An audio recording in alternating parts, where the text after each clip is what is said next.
Japan has over 90,000 people living past 100, more centenarians per capita than any country on Earth. Meanwhile, Americans spend billions every year on gym memberships, supplements, and fitness apps. And yet, after 50, joint pain and memory decline still show up right on schedule. So what are the Japanese doing differently? Not sushi, not green tea, not genetics. When researchers from Harvard Medical School and Stanford went to study Japanese elders still grocery shopping independently at 100, what they found shocked everyone. The secret wasn't what they ate. It wasn't even how they exercised. It was hiding in for simple daily movements, so basic that Western doctors once dismissed them. This can't possibly work. Until brain scans, balance tests, and joint imaging told a very different story. If you've been feeling stiff knees, slower reactions, or that frustrating brain fog, don't scroll away. You're about to discover from movement habits that help you age the Japanese way: sharp mind, stable body, zero equipment. What I'm about to tell you might completely change how you think about aging. Only 5% of people who watch this will actually use it tonight. I'll show you. But first, if you're on the side of the angels, make sure to like the video and subscribe.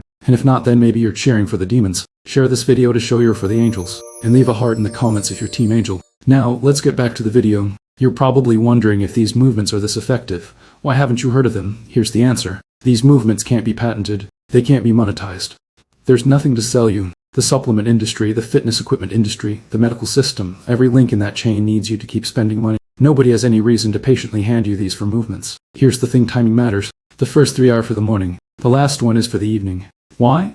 After 8 hours of sleep, your joint fluid has stopped moving and thickened, like a cold engine that's at overnight without being started. Your balance system needs to recalibrate. The morning is when your body is most ready to be reset. Japanese elders fill this window completely. Most people fill it by reaching for their phone. In Japan, sitting on the floor isn't a special occasion. They eat on the floor, drink tea on the floor, watch TV on the floor, which means Japanese elders get up and down from the floor dozens of times every single day. Here's what most people don't realize. This seemingly ordinary movement, standing down to the floor and back up again, may be the single most accurate indicator of how fast you're aging. A research team led by Brazilian sports medicine physician Claudio Gil, or tracked approximately 2,000 adults aged 51 to 80, with an average follow-up of 6.3 years. Using a scoring system called the sitting-rising test, they assessed each person's ability to get up from the floor. The results were stark. Those who scored lowest had more than 5 times the mortality risk of those who scored highest. Why does getting off the floor predict mortality?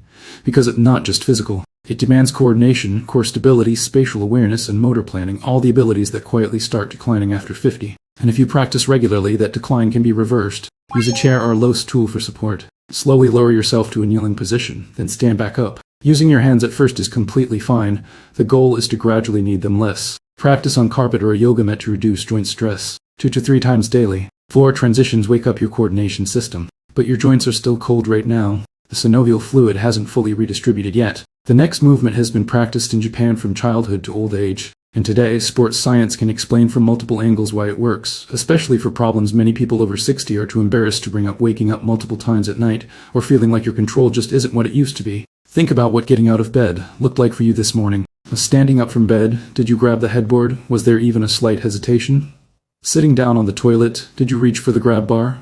Most people think that's just a part of getting older. It's not. That's your lower body strength and balance system sending you a warning. Japan has a movement practiced from childhood to old age, not in gyms, but while waiting for the kettle to boil in the kitchen, during breaks chatting in the park, is 2 intentional minutes built into every morning. They call it the horse stance. Multiple studies published in the Journal of Gerontology show that regular lower limb resistance and diametric training significantly reduces fall risk. Now here's the most important thing. The thing most fitness videos will never tell you. Your pelvis is the central hub of your body. Bladder control, digestion, core stability. All of it starts here. After 60, blood flow to the pelvic region drops noticeably, not because you're sick, but because you've been sitting too long and this area has been deprived of active blood flow stimulation for years. The first thing the horse stance does is send that blood flow back. When you sink into this position, your thighs and glutes engage, the pelvis opens gently, and blood reaches places it rarely gets to. For men, this means improved circulation to the pelvic floor muscles in the prostate area, and many men over 60 struggle with frequent nighttime urination and reduced control, partly because the blood flow and muscle strength in this area have quietly deteriorated from years of sitting. For women, the pelvic floor muscles get active training. The muscles that control the bladder support the spine and maintain core stability. Their condition directly determines your quality of life. And while you can't feel it happening, the horse stance is doing several other things at the same time. Your knees and hip joints are being reinforced, not through repeated bending and impact, but through sustained still pressure. Like slowly tightening a screw, not hammering it repeatedly. Joints over 60 fear impact most. And this is exactly what they need. The moment your legs start shaking, that is not a sign you can't hold it. That's your deep muscles being forced to show up for the first time in years. That shake, that's change happening. Here's how. Feet slightly wider than shoulder width, toes turned out slightly. Slowly sink your hips down, like sitting into a chair between your legs, not behind them. Back straight, chest open, knees tracking toward your toes, never caving inward. Start with 20 to 30 seconds. Build up to 1 to 2 minutes over time. If you feel unstable, stand next to a chair, something to grab whenever you need it. Your joints are fully warmed up now. Your deep muscles are firing. But there's one muscle group walking can teach, and squatting can teach either your rotators. All you need for the next movement is a towel. And research says people who do it live an average of 7 years longer. This one looks so simple you might think it's a joke. You take a towel. That's it.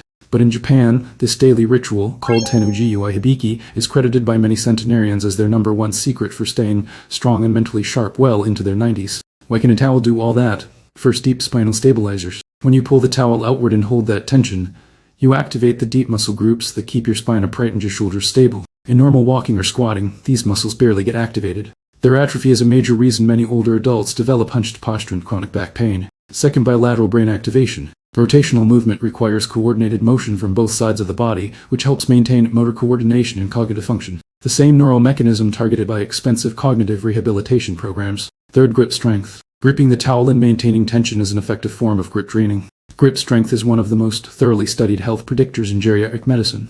A 2015 Lancet study across 17 countries and over 139,000 adults found every 5 kilogram drop in grip strength increases all-cause mortality risk by 16% and cardiovascular death risk by 17%. 2 minutes. One towel you already own. Here's how. Hold the towel at both ends, arms extended at shoulder height. Pull outward gently like you're trying to tear it apart. Slowly rotate your upper body to one side, hips staying forward. Hold 3 seconds. Return to center. Rotate to the other side. Maintain towel tension throughout. 10 to 15 reps. Once in the morning. Once before bed. 3 morning movements done. Your joints are warm. Your pelvic circulation is activated. Your deep muscles are working. Both hemispheres of your brain are firing. Now you can start your day. But the last movement isn't for the morning. It's for the evening. Because it's always a problem the morning movements can't after a full day of stress has pushed you back into aging mode. How do you reset your body back into repair mode before you fall asleep? Forget everything you think you know about walking for fitness. Power walking with Urbids in, staring at a step counter that's a product of the wearable device industry, not something passed down through generations of Japanese elders. Japanese elders practice sampo, half your normal walking speed. No rushing, no breathlessness, no counting steps. With one specific breathing rhythm, inhale for 2 steps, hold for 2, exhale for 4. Done in the evening, it has one more effect the morning can't produce. The breathing rhythm activates your parasympathetic nervous system, the neurological switch that shifts your body from defense to repair. After a full day of stress, sitting in screens, your cortisol is elevated. Your body is still in defense mode. Sampo is how you tell your body today is over. It's safe to start healing now. Here's how. 1 to 2 hours after dinner or before bed, find grass or natural ground, not concrete. No Urbids. No phone. Half your normal speed. Every step rolls from heel through arch to toe. Inhale to steps. Hold 2, exhale 4. This is the movement the fitness industry can never monetize, which is probably exactly why you've never seen it in any program they've sold you. Safety notes for rules, don't skip them. Always stay within reach of a wall or chair. If you have joint conditions or recent surgery, check with your doctor first. Do floor movements on carpet or yoga mat. Pain means stop. It is never a reason to push through. Morning before you leave the bedroom, 7 to 10 minutes. 2 to 3 floor transitions to wake up your coordination system and give your body its first signal of the day. Horse stance for 1 to 2 minutes plus single leg balance 30 seconds per side to open the joints, activate the pelvis and rebuild balance. Towel twist for 2 minutes to fire up the deep spinal muscles and get both brain hemispheres working. Evening after dinner, 10 minutes. Sampo, half your normal pace with a breathing rhythm, walking the day's stress out of your body. Don't aim for perfection. Aim to move just a little more than yesterday. You can start tomorrow morning. Save this video. When you're finally ready to begin, don't lose it.